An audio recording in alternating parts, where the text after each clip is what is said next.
Hello guys, എല്ലാവർക്കും എൻ്റെ YouTube ചാനലിലേക്ക് വെൽക്കം. അപ്പോൾ ഗായ്സ്, നമുക്ക് ഈ ഏട്ടനോട് ഇവിടെ കച്ചവടം ചെയ്യുന്ന ഏട്ടനോട് നമുക്ക് ചോദിച്ചു നോക്കാം ഒരു പേരെന്താ. ചേട്ടൻ്റെ പേരെന്താണ്?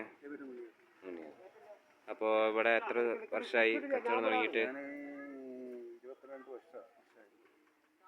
അപ്പോൾ ഇതെവിടെ സ്ഥലം?